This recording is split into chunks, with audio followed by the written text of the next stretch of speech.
semangat pagi semua. Perkenalkan, nama saya Nilayani Kaswartani, Guru Ekonomi di SMA Negeri 1 Serpong. Nah, sebelum saya menyajikan materi, jadi untuk yang pertama-tama,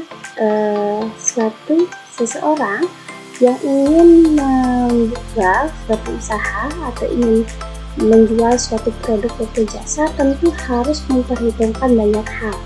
Ya, salah satunya mengenai biaya produksinya, kemudian kira-kira penerimaan berapa, terus dalam menentukan laba rugi. Ya, jadi semuanya harus diperhitungkan dengan matang untuk satu unit produksi baik barang maupun jasa.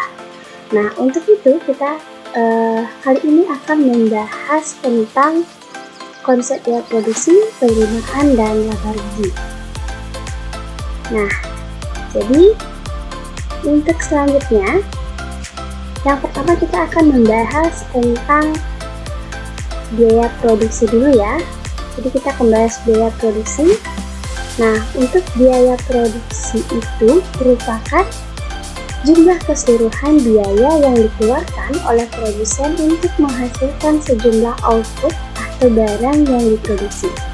Nah, di mana dalam biaya produksi ini dikelompokkan menjadi dua, yaitu yang pertama ada biaya tetap total atau total fixed cost atau sering disingkat sebagai TFC. Kemudian ada biaya variabel total atau total variable cost atau sering disingkat sebagai TVC.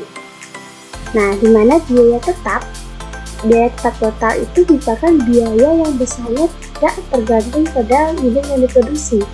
Jadi besarnya biaya yang dikeluarkan itu tetap sama. Contohnya adalah biaya sewa gedung ya untuk usaha. Ini salah satu contoh biaya tetap. Jadi berapapun besar atau banyak unit yang diproduksi, biaya sewa gedungnya itu tetap sama. Nah, untuk selanjutnya itu ada yang namanya biaya variabel total atau total variable cost. Itu merupakan biaya yang tergantung pada unit yang diproduksi. Jadi semakin banyak unit yang diproduksi, maka semakin besar biaya variabel yang nanti dikeluarkan. Contohnya perusahaan kain, jadi ketika dia ingin menambah produksi kain lebih banyak lagi, maka lebih banyak bahan-bahan yang harus dia keluarkan untuk membuat berapa unit baju misalkan, seperti itu ya. Nah, dari biaya tetap total dan biaya variabel total ini kalau digabungkan itu akan menjadi biaya total, itu total cost atau sering disingkat sebagai TC. Nah, di mana TC itu merupakan keseluruhan biaya yang dikeluarkan untuk produksi. Dan kalau kita contohkan, ya sesuai dengan rumus TC itu sama dengan TFC plus TVC. Di mana dalam tabel saya contohkan itu ada kolom kuantitas, kemudian ada kolom FC, kolom VC, dan kolom TC. Di mana kuantitas itu diawali dengan jumlah yang diproduksi itu 0, kemudian ada penambahan jumlah produksi 1 dan 2. Sedangkan FC itu biaya tetap total. Kalau saya contohkan di sini adalah perusahaan baju ya. Nah, di mana perusahaan baju ini kalau FC artinya saya contohkan tadi adalah biaya sewa usaha ya, tempat usaha. Misalkan jadi berapa dia keluarkan kuantitas, segitu dia akan membayar.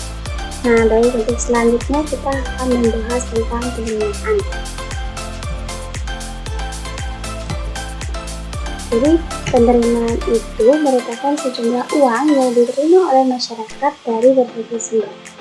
Nah, berdasarkan kepemilikannya terhadap hasil produksi, masyarakat dapat dikelompokkan yaitu faktor produksi berupa modal, kemudian ada sumber daya alam, sumber daya manusia, dan kewirausahaan.